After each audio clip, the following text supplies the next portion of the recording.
कश्मीर के सुंदरबनी से, जहां कालाकोट और सुंदरबनी के बीच प्रत्यक्ष चुने गए ठाकुर रणधीर सिंह का रैली में जनता को संबोधित किया। खबर के बारे में विस्तार से जानेंगे, उससे पहले लेंगे एक छोटा सा ब्रेक के बाद जल्द हाजिर होंगे। इस खबर के प्रायोजक हैं फास्ट को। जल्दी हो जाना तो फास्ट को बुलाना। बाइक से लेकर लग्जरी कार, सेल्फ ड्राइव पर उपलब्ध। ग्रुप ट्रेवल के लिए लग्जरी बस भी उपलब्ध।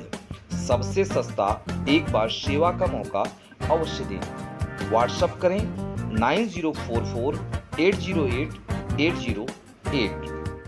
ब्रेक के बाद आप सभी का स्वागत है। खबर जम्मू कश्मीर के सुंदरबनी से, जहां आज भारतीय जनता पार्टी में कालाकोट और सुंदरबनी के बीच प्रत्यक्ष चुने गए ठाकुर रणधीर सिंह का रैली में जनता को संबोधित किया और कहा कि वह सुंदरबनी के सभी लोगों का हार्दिक अभिनंदन करते हैं और जनता के रुके हुए कार्य पर मार्ग दर्शाया और उनका आभार प्रकट करते हुए उन्होंने कहा कि जिस प्रकार का प्यार सुंदरबनी के लोगों ने ठाकुर रणधीर सिंह को तथा भाजपा को दिया है वह कभी भुलाया नहीं जा सकता। उन्होंने इतिहास की याद दिलाते हुए कहा कि सुंदरबनी वह क्षेत्र है जो हमेशा राष्ट्रवाद की राह पर चलते हुए भाजपा को वोट और सपोर्ट करता आया है।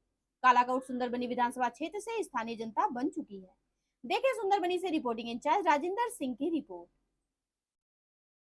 के जो मजदूर है लगातार लंबे समय से लंबे अरसे से भूख हड़ताल पे बैठे हैं, आमरण अनशन पे भी कई बार बैठे, उनका आज तक किसी सरकार ने शुरू नहीं। देखिए नाम जो जिनके बच्चे भी जवान होते हैं। देखिए रजिंदर जी, मैं माइन के अंदर खुद गया हूँ। हमेशा जब वो स्ट्राइक पे बैठते थे मैं उनके पास जाता रहा और मुझे पता है कि कितनी कष्ट होता है उनको अंदर जाने में, उधर बाहर अंदर में काम करने में और वहाँ से कोयला काटना और कोयला बाहर निकालने में कितना कष्ट है मैं जानता हूँ, क्योंकि मैं खुद माइन के अंदर विजिट किया हुआ मैंने। और मैं कोशिश करूंगा कि माइन वालों के बहुत बड़े पेंडिंग मुद्दे हैं।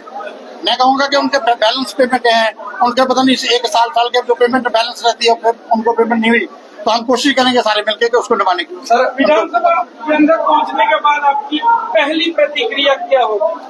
देखो, जब लोग ये फैसला करेंगे, जनमानस ने फैसला करना, जब ये फैसला करेंगे तो सारे सब कुछ अच्छा होगा, ऊपर वाले की मेहरबानी से सब बढ़िया होगा। सारे जितने के मुद्दे जनाब कह रहे हैं ये सारे कंसिडर कर रहे हैं।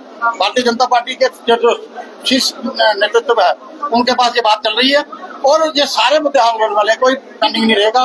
सिर्फ आपके माध्यम से मैं कहना चाहता हूँ सभी कालाकोट सुंदरबनी के वासियों को कि आप जोर शोर से वोट डाल के 25 को वोट डालें और भारतीय जनता पार्टी के हाथ मजबूत करें और यहाँ पे हमारा चीफ मिनिस्टर बने, उसी पे हम विश्वास करेंगे और जब चीफ मिनिस्टर बनेगा हर फैसला आपके मुताबिक, हर आदमी के मुताबिक फैसला होगा।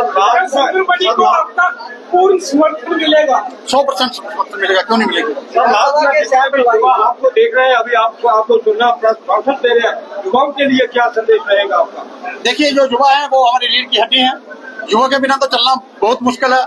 70% हमारे युवा लोग हैं और मुझे लगता है कि हमें उनके लिए कुछ न कुछ सोचना पड़ेगा।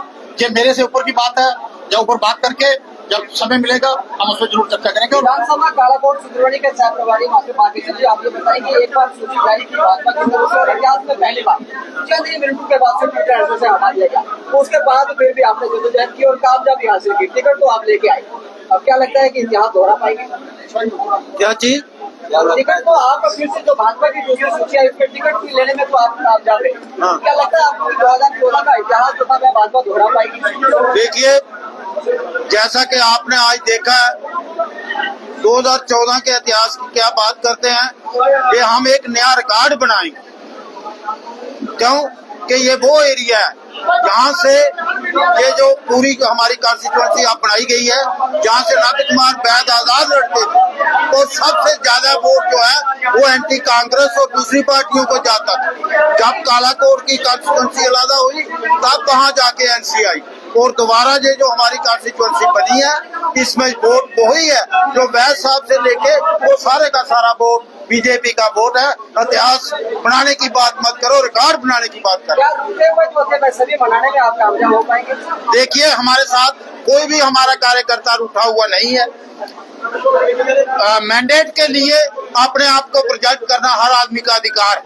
हो सकता है मैंने भी किया हो। भाजपा से कोई भी उठा हुआ नहीं है, वो सब माने हुए हैं। सिर्फ जो है अपोजिशन के चंद लोग तरह तरह की अफवाहें फैला रहे हैं। राज्य में महामंत्री प्रीतम जी क्या कहते हैं सर, बताएं आप। भविष्य की इस प्रकार का रिकॉर्ड कोई पहले ना हुआ होगा, ना इसके आगे होगा। और पूछिए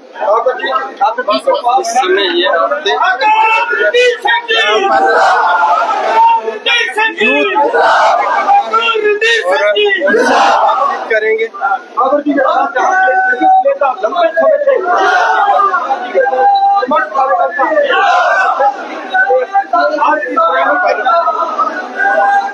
आपको बता दें कि यूथ के लिए जो है वो क्या करेंगे, यूथ के लिए आप क्या संदेश देंगे? सुंदरबनी को अगर डिपार्टमेंट के हवाले से देखा जाए, यहाँ पर स्पोर्ट्स स्टेडियम नहीं है, अगर गवर्नमेंट कॉलेज की बात करें तो वहाँ पर कॉमर्स और मेडिकल सब्जेक्ट है, तो आप किस तरीके से यूथ की नीतियों पर खड़ा उतरेंगे? जी, हम पूरा प्रयास करेंगे कि जिस तरीके से डेवलप्ड इंटरनेशनल इंफ्रास्ट्रक्चर हम जो ला सकें, हम पूरा प्रयास ये हमारे जो नरेंद्र भाई मोदी जी के नेतृत्व में जो सरकार चल रही है, नरेंद्र भाई मोदी जी का ये सारा प्रभाव है, इसी वजह से ये सारा जन सलाब यहाँ पे उबड़ा है। ये सारे भारतीय जनता पार्टी के कार्यकर्ता हैं, चाहे वो हमारे पन्ना प्रमुख हो, चाहे हमारे शक्ति केंद्र हो, चाहे हमारे वो बूथ प्रेसिडेंट हो, चाहे हमारे वो मंडल अध्यक्ष हो, चाहे वो मंडल के जनरल सेक्रेटरी हो, चाहे वो मंडल के उपाध्यक्ष हो, चाहे जो मंडल के सेक्रेटरी हो, चाहे जिला की टीम हो, जब में हमारी महिला मोर्चा हो, ये सभी लोग आज इस वेलकम रैली में इकट्ठे हुए हैं। मैं इनका सभी का धन्यवादी हूँ। और जो सुंदरबनी बाजार में हमारा वेलकम हुआ और इन्होंने हमें एक्सेप्ट किया, मैं उनका बहुत बड़ा धन्यवादी हूँ सुंदरबनी बाजार वालों का। और मैं ये आपसे कहना चाहूँगा कि जो नरेंद्र भाई मोदी जी के नेतृत्व में हमारे तरुण चुग जी, आशीष सूद जी, वीरेंद्र रैना साहब या जी कृष्ण रेड्डी जी, हमारे MP साहब या और सारी टीम जिन्होंने हमारे पे विश्वास जताया है, हम सारे कार्यकर्ता लोग हम उम्मीद करेंगे, कोशिश करेंगे कि उनका जो यकीन है हम उसको पूरा यकीन पे पूरा उतर सकें। देखिए, ये छोटी बात नहीं है। भारतीय जनता पार्टी का मैंडेट मिलना मेरे लिए तो पहाड़ है, मेरे लिए तो बहुत बड़ी सम्मान की बात है, हमारे सारे सभी कार्यकर्ता के लिए बड़ी सम्मान की बात है। ये मैंडेट जो मिला है, ये हमारे कार्यकर्ताओं को मिला है, ये हमारी महिला बहनों को मिला है, ये हमारे मंडल की टीम को मिला है, ये हमारे जिला की टीम को मिला और हमारे जिला अध्यक्ष जो बॉडी कर्मठ कार्यकर्ता हैं उनको मिला है। मेरे लेफ्ट साइड बैठे हुए हमारे PDC चेयरमैन साहब, हमारे मेरे साथ बैठे हुए एक्स डिस्ट्रिक्ट प्रेसिडेंट सब, दोनों एक्स डिस्ट्रिक्ट प्रेसिडेंट साहब बैठे हुए, यहाँ पे महामंत्री साहब और जितनी भी सारी टीम है, ये मैंडेट इन लोगों का है।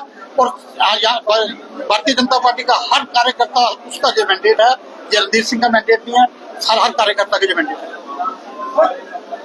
ठाकुर रणधीर सिंह जी पहली बार विधानसभा का चुनाव कंटेस्ट करने जा रहे हैं कालाकोट सुंदरबनी से। भाजपा के शीर्ष नेतृत्व ने ठाकुर रणधीर सिंह के नाम पे एक विश्वास जताया, क्या आप जनता का विश्वास जीतने में कामयाब हो पाएंगे? देखिए जितेंद्र जी, बात यह है कि जितेंद्र जी बात यह है कि मुझे 40 साल हो गए सियासत में। आज स्लो चलते हैं लेकिन रेगुलर चलते हैं, हर आदमी के पास को टच करने की कोशिश करते हैं, हर घर तक पहुंचे हैं। मुझे इवन के कहाँ पे रहता है, उसका कौन सा एड्रेस है, मुझे सब जानता हूँ। और मैं कोशिश करूंगा कि ईमानदारी के साथ लोगों के साथ बैठ के बात की जाए और हर मसले सुलझाने की कोशिश करेंगे। समाज के अंदर एक धारणा है कि सुंदरबनी को कालाकोट विधानसभा के साथ जोड़ा गया और विधायक जो है वो कालाकोट से आएगा और सुंदरबनी को डेवलपमेंट के क्षेत्र में, विकास के क्षेत्र में यहाँ पर अनदेखी की जाएगी, क्या ऐसा होगा चुनाव जीतने के बाद?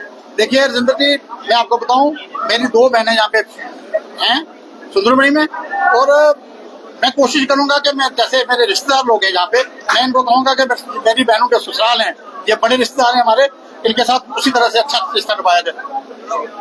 सुंदरबनी को विकसित बनाने के लिए आपकी एक अहम भूमिका रहेगी, या कि जो पिछले 70 सालों से जो है नौशहरा सुंदरबनी के साथ भेदभाव करता आया है वह भेदभाव होगा? देखिए, मैं आपको जब क्लियर कर लूं कि डेवलपमेंट बहुत ज्यादा हो रही है और जो बकाया है, जो रह गई है, हम कोशिश करेंगे कि बहुत डेवलपमेंट कराने की कोशिश करेंगे ताकि हमारे सिर को इल्जाम नहीं आए। मेरे जो भारतीय जनता पार्टी के कार्यकर्ता सारे लोग हैं, उनके सिर में इल्जाम नहीं आए। हम कोशिश करेंगे कि अच्छे से डेवलपमेंट, खासकर सुंदरबनी की डेवलपमेंट करने में सक्षम रहेंगे। आपको क्या लगता है इस बार इतिहास बदलेगा, क्योंकि अक्सर कालाकोट से NC की सीट आई है, भाजपा का प्रत्याशी क्या इस बार जीतकर सामने आएगा, इतिहास बदलेगा? देखिए, जब NC की सीट आया करती थी वहाँ पे काफी लोग थे जो सारे NC की सपोर्ट किया करते थे। आज वहाँ पे NC जो बिल्कुल बिखर गई है। वहां पे उनके पास कोई अच्छा सपोर्टर नहीं है, ना उनके पास नेतृत्व रहा है। अब मुझे लगता है कि 10 से 12,000 से ऊपर वो नहीं जाएंगे। ये इलेक्शन के बाद बैठ के बात करेंगे। मेरा अपना मानना है कि 12,000 से ऊपर वो जाने वाले नहीं है। क्या संदेश देंगे सुंदरबनी वासियों के लिए? देखिए सुंदरबनी हुए हैं, लेकिन फिर भी आपका क्या एक संदेश रहेगा विशेष?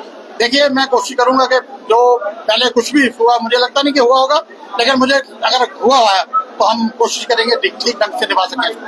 रणदीप जी, सबसे आखिरी सवाल आपसे कि जिस तरह से विपक्ष कहता है कि अगर मैं सत्ता में आई, कोalition जो लड़ रहा है मिलकर सत्ता में आए तो 370 को 35 की वापसी होगी। भाजपा सत्ता में आई तो क्या टेलीविजन एलआईसी होमगार्ड्स का कल्याण होगा? देखिए भाजपा बनी कल्याण करने के लिए है। भाजपा लोगों की पार्टी है। भारतीय जनता पार्टी भारत की जनता की पार्टी है, हमेशा लोगों के हित में जाएगी। देखा होगा आपने कि जो भी फैसले हुए हैं, आज से जो फैसले हुए हैं वो सब लोगों के हित में हुए हैं। तो आज जो डेलीवेशन रह गए, मेरा मानना यह है कि वो यूं ही सरकार बनेगी, साथ साथ में उनको पक्का परमानेंट देखिए कालाकोट कोल माइन के जो मजदूर है लगातार लंबे समय से लंबे अरसे से भूख हड़ताल पे बैठते हैं, आमरण अनशन पे भी कई बार बैठे, उनका आज तक किसी सरकार ने शुरू नहीं की। देखिए रजिंदर जी, मजदूरों के नाम जो जिनके बच्चे भी जवान होते हैं। देखिए रजिंदर जी, मैं माइन के अंदर खुद गया हूँ। हमेशा जब वो स्ट्राइक पे बैठते थे मैं उनके पास जाता रहा और मुझे पता है कि कितनी कष्ट होता है उनको अंदर जाने में, उधर वहां अंदर में काम करने में, और वहां से कोयला काटना और कोयला बाहर निकालने में कितना कष्ट है मैं जानता हूँ, क्योंकि मैं खुद माइन के अंदर विजिट किया हुआ मैंने। और मैं कोशिश करूंगा कि माइन वालों के बहुत बड़े पेंडिंग मुद्दे हैं। मैं कहूंगा कि उनके बैलेंस पेमेंट है, उनके पता नहीं 1 साल के जो पेमेंट बैलेंस रहती है उनको पेमेंट नहीं हुई, तो हम कोशिश करेंगे